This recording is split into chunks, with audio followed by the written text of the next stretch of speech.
না থাকে। কথাটা বুঝতে পারছেন? এছাড়া নাকের লিশন থাকলেও পাতলা পায়খানার জন্য আপনাকে পানি শূন্যতা রোধ করার জন্য এমন একটা এনার্জেটিক মেডিসিন ব্যবহার করতে হবে যেটা খাওয়ালে তার শরীর আর দুর্বল হবে না। সেটা হচ্ছে মানুষের যে রাইস স্যালাইন পাওয়া যায় না একটা, সবাই জানেন অবশ্যই, বাচ্চাদের যে রাইস স্যালাইন, সেই রাইস স্যালাইন 1 প্যাকেট আপনি হাফ লিটার পানির সাথে মিশিয়ে ফেলবেন, মিশিয়ে কুসুম কুসুম গরম পানিটা অবস্থায় এটা দিবেন, দিয়ে তারপরে তাকে একটু একটু করে খাওয়াবেন। কখনোই বোতল দিয়ে খাওয়ানোর চেষ্টা করবেন না, সবসময় সিরিঞ্জ দিয়ে একটু একটু করে অথবা ড্রপার দিয়ে জিব্বার মধ্যে দিবেন, তাহলে পরে সে জিব্বা দিয়ে এটা চেটে চেটে খেয়ে ফেলবে। কথাটা বুঝছেন? এভাবে আপনি ছাগলে পাতলা পায়খানার চিকিৎসা করবেন। এখন আসেন, ব্যাকটেরিয়াল কোনো সোর্স থেকে বা ভাইরাল কোনো সোর্স থেকে যদি পাতলা পায়খানা হয় তখন আমি কি করব? ভাইরাল সোর্স থেকে যদি পাতলা পায়খানা হয়, এটা আইডেন্টিফাই করা খুব কঠিন ব্যাপার। আমাদের কাছে এই সুবিধা নাই, কারো কাছে নেই, বাংলাদেশেই নাই। তো এইটা করতে গেলে যতক্ষণে করবে ততদিনে ছাগল সব মরে কি সাফ হয়ে যাবে। তাহলে ছাগল মরার ব্যবস্থা না করে তাকে টিকানোর ব্যবস্থা করতে হবে। কি করতে হবে? যদি খুব বেশি পাতলা পায়খানা হয় তাকে কলেরা স্যালাইন দেওয়ার ব্যবস্থা করতে হবে। কি করতে হবে? কলেরা স্যালাইন কোথায় দিতে হবে?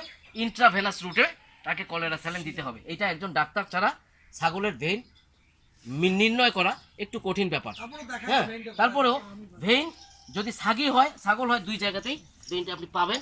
সেটা হচ্ছে ছাগলের ক্ষেত্রে দেখেন, এই যে মাথাটা, এটা একটু ধরেন, মাথাটা এই জায়গাটা ধরেন, এখানে ধরেন, এখানে যদি আপনি এই দিক থেকে টান দেন, টান দিলে পরে এই জায়গাতে এই যে ভেইনটা ফুলে গেছে, এটাকে জগুলার ভেইন বলে।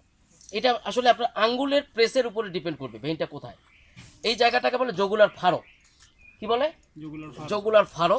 এই জগুলার ফারোর উপরে একটু এভাবে ধরেন, এই জায়গাতে এখান থেকে এমনি করে বুড়া আঙ্গুলটা দিয়ে যদি এভাবে টান দেন, টান দিয়ে কিছুক্ষণ ধরলেই এবং আরেক আঙ্গুল দিয়ে যদি এভাবে আপনি রাবিং করেন, এই ভেইনটা ফুলে যাবে। তখন আপনি একটা খালি নিডিল এখানে পুশ করবেন, নিডিল না তো আপনার বাচ্চাদের যে বাটারফ্লাই পাওয়া যায়, সেই বাটারফ্লাই পুশ করে দিবেন। বাটারফ্লাই পুশ করলে এই যে এখানে সুন্দরভাবে ব্লাড চলে আসবে, তারপরে আপনি সেখানে তাকে স্যালাইনটাকে পুশ করে দেন। কথাটা বুঝছেন? ব্লাড না আসা পর্যন্ত স্যালাইন কখনোই সেটাই দিবেন। ঠিক আছে, এটা গেল একটা। সেকেন্ড হচ্ছে, এখানে ছাগল যদি এটা ছাগি হয়, পরে দাঁড়াও, ব্যস্ত হইও না, ছাগল যদি এটা ছাগি হয় তাহলে এখানে কি থাকবে? এখানে এখানে থাকবে তার আডার বা মেমারি গ্ল্যান্ড থাকবে, ওলান থাকবে। তা ওলানের 2 সাইড দিয়ে এদিক দিয়ে দুটো ভেইন আছে, মিল্ক ভেইন বলে এই দুটাকে। এই মিল্ক ভেইনেও আপনি নিডিল পাঞ্চ করে তাকে স্যালাইন বা যে কোনো ইনজেকশন আপনি দিতে পারবেন।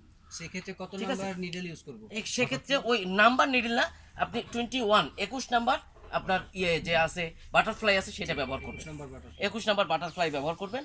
আর যদি স্কিলড হন তাহলে মানুষের যে আইভি ক্যানুলা পাওয়া যায়, 18 নাম্বার বা 20 নাম্বার বা 19 নাম্বার যে আইভি ক্যানুলা আছে, সেই ক্যানুলাও আপনি পাঞ্চ করতে পারেন। ক্যানুলা পাঞ্চ করলে সুবিধা একটাই, ডিসপ্লেস হওয়ার সম্ভাবনা নাই, এবং এটা প্লাস্টিক নিডিলটা থাকবে, আর আপনার নিডিলটা, স্টিলের নিডিলটা আপনি আস্তে করে খুলে ফেলবেন। ঠিক আছে, এটা গেল।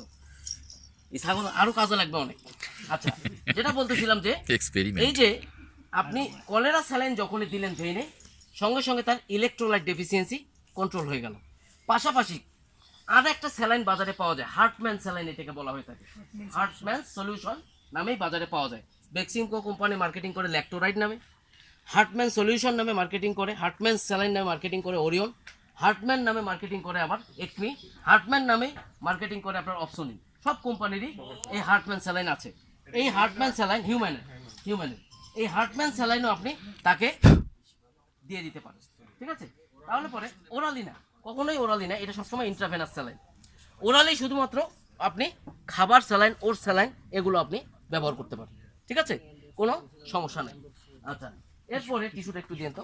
এরপরে আসেন যে ছাগলকে আপনি স্যালাইন দিলেন, এখন